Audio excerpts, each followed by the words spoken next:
Es hijo del faraón anterior, Juni.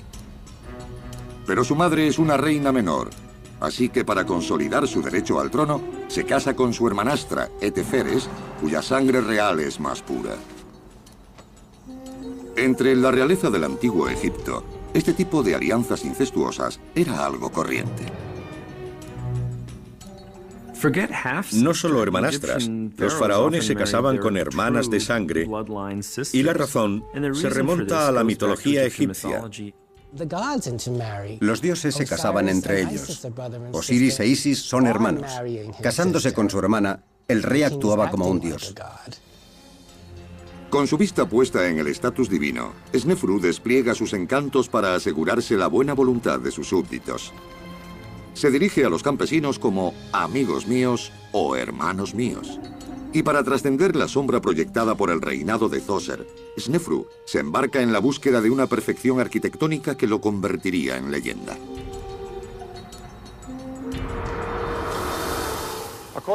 Según los griegos, había 7 maravillas en el mundo antiguo: los jardines de Babilonia, el coloso de Rodas, el templo de Diana en Éfeso y las pirámides de Egipto entre ellas. Pero de todas esas maravillas, solo las pirámides han sobrevivido a los estragos del tiempo y el hombre. El reinado de Snefru proporcionó el vínculo esencial entre la pirámide escalonada de Djoser, innovadora pero primitiva, y la gran pirámide de Keops en Giza, 3 generaciones después, considerada el culmen de la construcción de pirámides. Fue Snefru quien solucionó los problemas de un largo proceso de ensayos y errores y convirtió la arquitectura de las pirámides en un arte. Snefru financió estos enormes proyectos saqueando a sus vecinos de Nubia, Libia y la península del Sinaí. Y entre sus súbditos se ganó el título de azote de los bárbaros y selló su reputación como uno de los faraones más formidables de la historia de Egipto. El primer desafío de Snefru llegó en Meidum, un lugar sagrado de enterramiento al sur de Saqqara. Allí, las ruinas de su pirámide parcialmente derrumbada aún dominan el paisaje desértico. La pirámide de Meidum es un puzzle. No sabemos si se ha ido derrumbando, si robaron la piedra o sencillamente está inacabada. Meidum representa un momento crucial en la construcción de pirámides. Su núcleo lo formaban 8 escalones ascendentes en ángulo cerrado. Snefru ordenó a sus constructores rellenar esos escalones de arriba a abajo. Después, puso un revestimiento de piedra blanca pulida, dando a la estructura el aspecto liso que buscaba. Snefru no quería escaleras, quería un ascensor. Tenía en mente un diseño abstracto en el que él se viera impulsado hacia el cielo, que es lo que hace la pirámide. Materializó la cosa más inmaterial del mundo, los rayos del sol, la luz. La extrema transformación de la pirámide fue un éxito, pero bajo su brillante fachada había un problema. Contemplando la pirámide podemos ver una especie de franjas. Esas bandas representan las pulidas superficies exteriores de las 2 pirámides escalonadas internas. Esas no experimentan fricción y cuando se construye algo sobre ellas, al empezar a resbalar, no tiene dónde agarrarse. Hoy, 4.600 años después de su construcción, los signos de destrucción de la pirámide de Meidum son claramente visibles. Solo permanecen intactos 3 de los 8 escalones originales, y el revestimiento externo añadido después por Snefru yace en un enorme montículo a sus pies. ¿Podría ser esta la prueba de un derrumbamiento catastrófico? No creo que la teoría del derrumbamiento de la pirámide de Meidum sea cierta, porque en el Imperio Nuevo tenemos pruebas de un hombre que visitó la pirámide y habló de su esplendor. Si se hubiera derrumbado en el Imperio Antiguo, nunca podría haber hablado de ella. Pero lo que Snefru hizo a continuación corrobora la teoría del derrumbamiento. En su segunda década como faraón, abandonó la pirámide de Meidum y empezó de nuevo en Dashur, un trozo virgen de desierto a tiro de piedra de Saqqara. Allí, sus arquitectos se dispusieron a levantar la primera pirámide auténtica. Pero mientras trabajaban, estuvieron a punto de sufrir otro desastre.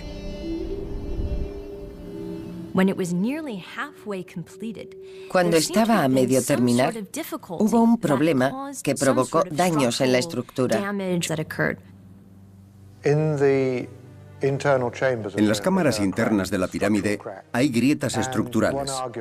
Uno de los argumentos que se da es que la pirámide se construyó sobre un lecho de roca inestable.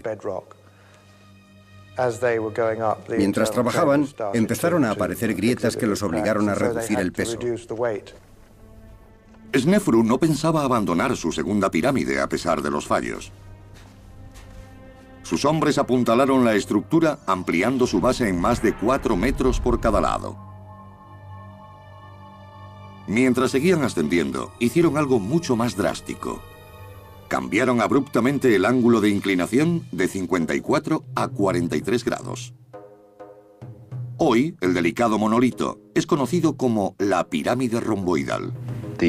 La pirámide romboidal es una de mis favoritas. Demuestra que el hombre intenta corregirse.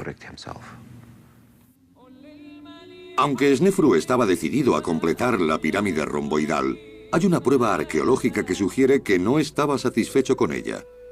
Otra pirámide, a casi 2 kilómetros al norte. Las inscripciones encontradas cerca indican que esta, conocida como la pirámide roja, también perteneció a Snefru.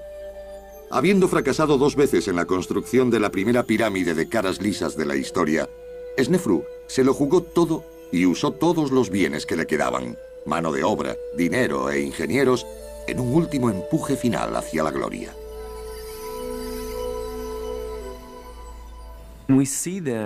Hizo todo lo que pudo por crear esta forma ideal.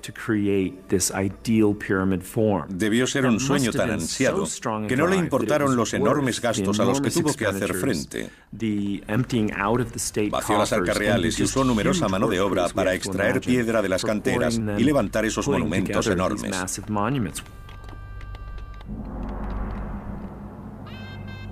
Construir una tercera pirámide significaría sangrar a todo el imperio.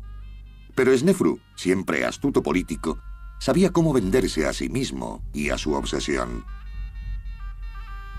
Snefru era un genio de las relaciones públicas. Fue el primer rey en usar su nombre personal en vez del nombre con el que subió al trono. Se humilló para conquistar, por decirlo así. Se hizo accesible para ser más grande, más famoso y más divino. En un intento de evitar los problemas estructurales que los había acosado antes, los arquitectos de Snefru buscaron un ángulo de inclinación más gradual. También fortalecieron la base usando enormes bloques de mejor piedra caliza. Los bloques habrían sido enormes. Los constructores confiaban en poder colocar enormes bloques de piedra con un peso de varias toneladas en vez de los más pequeños que fueron usados en la pirámide escalonada. Para arrastrar cada piedra a su lugar, un grupo de 20 hombres tiraban de un trineo de madera por una rampa de adobe, roca y escombros. Se iba echando agua delante de los hombres para reducir la fricción. 4.600 años después, continúa el debate sobre la construcción de esas rampas de adobe. Hay 3 teorías. La primera dice que se construyó una enorme rampa recta en un lado de la pirámide. La segunda, que había un sistema de rampas en espiral que la rodeaban. Y la tercera teoría asume una combinación de las 2 anteriores. Nunca se encontrarán pruebas de esta rampa alrededor de la pirámide. Todo el mundo tiene una teoría, pero no podemos decir al 100% cómo fue. Tras colocar los enormes bloques y el ápice, se dispuso un revestimiento exterior de piedra caliza blanca de gran calidad. Empezaron desde la cima hacia abajo, puliendo las piedras con cinceles de cobre. El acabado del revestimiento exterior de las pirámides debió ser un trabajo de gran destreza. Podemos saber lo que debió ser la pirámide de Dashur viendo la pirámide romboidal desde abajo. El revestimiento liso sigue manteniendo toda su delicadeza. Es como mirar una lámina de vidrio. En Giza, 3 generaciones después, considerada el culmen de la construcción de pirámides. Fue Snefru quien solucionó los problemas de un largo proceso de ensayos y errores y convirtió la arquitectura de las pirámides en un arte. Snefru financió estos enormes proyectos saqueando a sus vecinos de Nubia, Libia y la península del Sinaí. Y entre sus súbditos se ganó el título de azote de los bárbaros y selló su reputación como uno de los faraones más formidables de la historia de Egipto. El primer desafío de Snefru llegó en Meidum, un lugar sagrado de enterramiento al sur de Saqqara.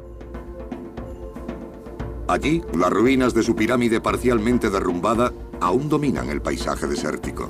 La pirámide de Meidum es un puzzle. No sabemos si se ha ido derrumbando, si robaron la piedra o sencillamente está inacabada.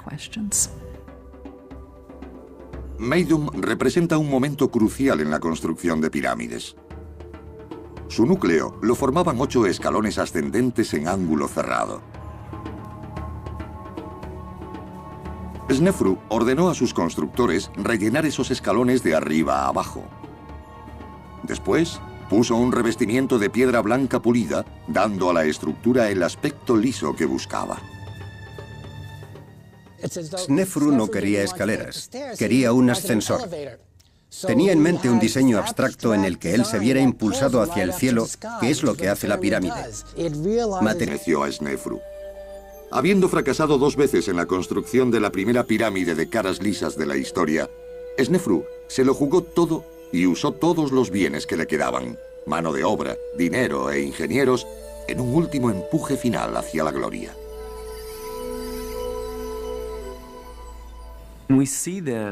Hizo todo lo que pudo por crear esta forma ideal. Debió ser un sueño tan ansiado que no le importaron los enormes gastos a los que tuvo que hacer frente. Vació las arcas reales y usó numerosa mano de obra para extraer piedra de las canteras y levantar esos monumentos enormes.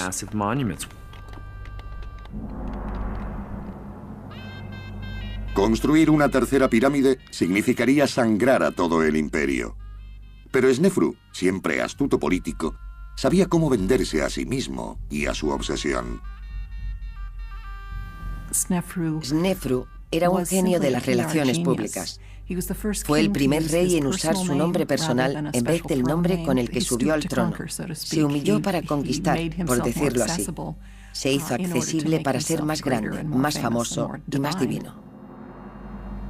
En un intento de evitar los problemas estructurales que los había acosado antes, los arquitectos de Snefru buscaron un ángulo de inclinación más gradual. También fortalecieron la base usando enormes bloques de mejor piedra caliza. Los bloques habrían sido enormes. Realizó la cosa más inmaterial del mundo, los rayos del sol, la luz. La extrema transformación de la pirámide fue un éxito, pero bajo su brillante fachada había un problema. Contemplando la pirámide podemos ver una especie de franjas.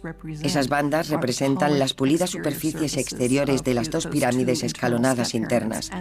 Esas no experimentan fricción y cuando se construye algo sobre ellas, al empezar a resbalar, no tiene dónde agarrarse. Hoy, 4.600 años después de su construcción, los signos de destrucción de la pirámide de Meidum son claramente visibles. Solo permanecen intactos 3 de los 8 escalones originales, y el revestimiento externo añadido después por Snefru yace en un enorme montículo a sus pies. ¿Podría ser esta la prueba de un derrumbamiento catastrófico? No creo que la teoría del derrumbamiento de la pirámide de Meidum sea cierta, porque en el Imperio Nuevo tenemos pruebas de un hombre que visitó la pirámide y habló de su esplendor. Si se hubiera derrumbado en el Imperio Antiguo, nunca podría haber hablado de ella. Pero lo que Snefru hizo a continuación corrobora la teoría del derrumbamiento. En su segunda década como faraón, abandonó la pirámide de Meidum y empezó de nuevo en Dashur, un trozo virgen de desierto a tiro de piedra de Saqqara. Allí, sus arquitectos se dispusieron a levantar la primera pirámide auténtica. Pero mientras trabajaban, estuvieron a punto de sufrir otro desastre.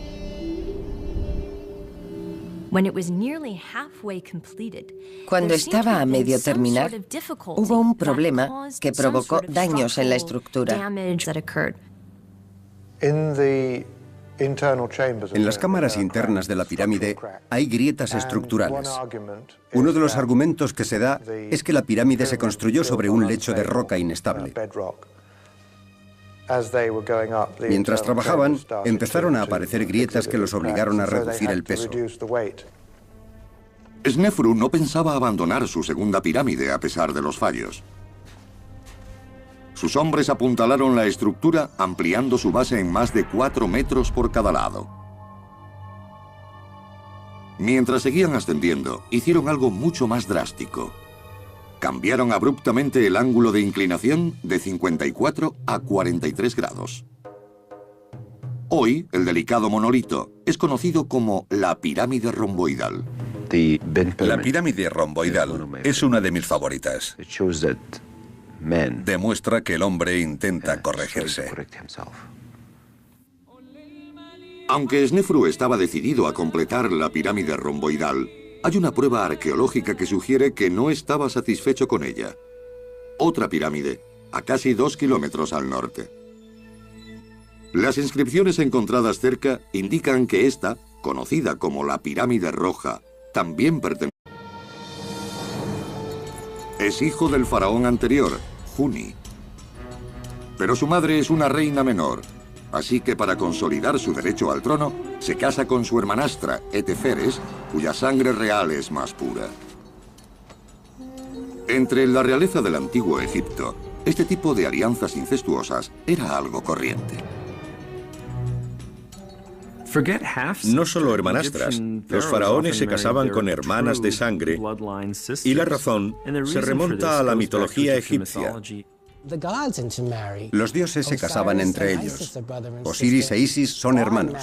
Casándose con su hermana, el rey actuaba como un dios. Con su vista puesta en el estatus divino, Snefru despliega sus encantos para asegurarse la buena voluntad de sus súbditos. Se dirige a los campesinos como amigos míos o hermanos míos.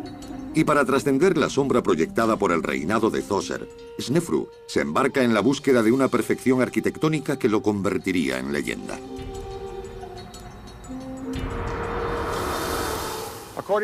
Según los griegos, había 7 maravillas en el mundo antiguo: los jardines de Babilonia, el Coloso de Rodas, el templo de Diana en Éfeso y las pirámides de Egipto entre ellas.